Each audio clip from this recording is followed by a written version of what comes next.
Welcome to Tales to Astonish, CBN's deep dive into all things that have been lost, cancelled, and teased. The shows that never came, the games you never played, and the movies you actually wanted to see that were never released. A library of video games, TV shows, and features of our favorite Marvel characters that almost were. First up in our journey of exploration, the Lost Marvel 2600 video game, The Incredible Hulk.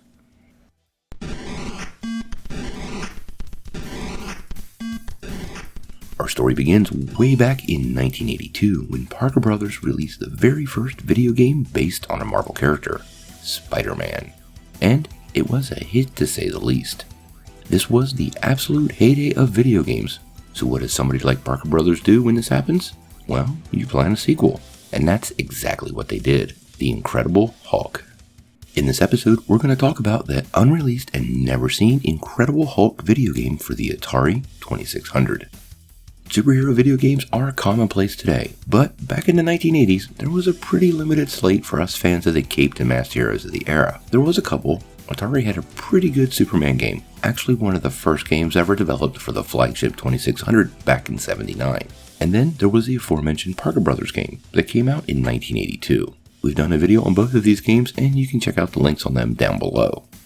In the game, you're Bruce Banner, aka the Incredible Hulk. Bizarre city creatures have captured your one and only Betty Ross, and you must rescue her.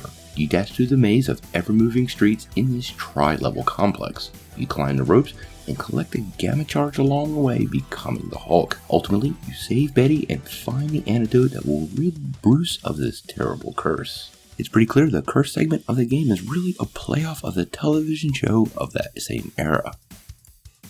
We can actually take a look at some of that Spider-Man gameplay to see how this probably would have looked and what kind of game complexity we would have expected.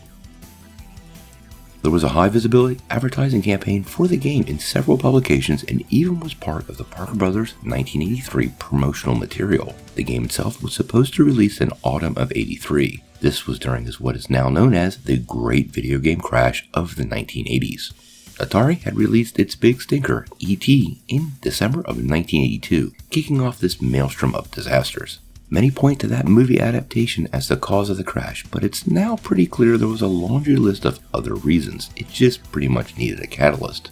Parker Brothers, despite some really great games such as the aforementioned Spider-Man, but also a really successful line of Star Wars games, never released many of its slated titles. All that remains of the unreleased game is a couple of claimed screenshots and some photo of the box art. There was even a comic ad that survived, but it didn't actually show any game details. Now, despite some reports, Leonard Herman, who is the author of Phoenix, The Fall and Rise of Video Games, actually confirms that the Incredible Hulk for the Atari 2600 was not actually ever displayed, even at the 1983 Consumer Electronics Show. And as of the making of this video, we actually know of no one who has ever seen the game in action. Nearly all of the Parker Brothers programmers of the time have been asked about the game by hobbyists and journalists over the decades, and all of them seem to have denied working on the project. But not all video game historians agree on the topic.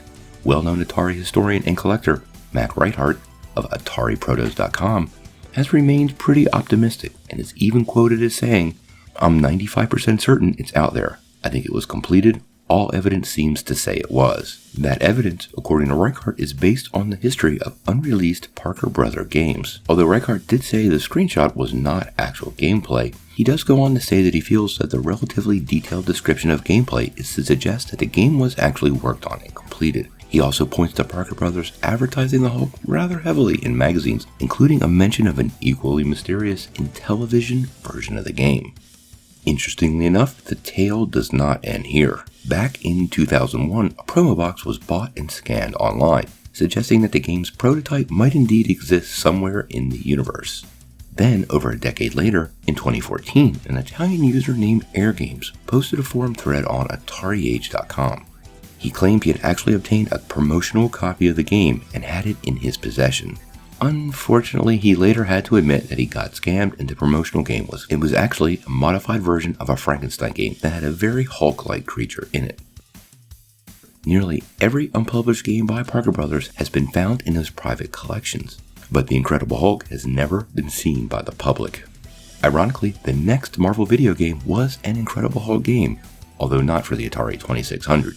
Bruce Banner and the Green Goliath actually kicked off the Quest Probe line of Marvel games, a short-lived and never completed series of graphical adventures for multiple versions of home computers in the 1980s. But that is a tale for another time. If you like this video, make sure you press like, click subscribe, and if you don't ring that bell, you won't get any updates. Peace.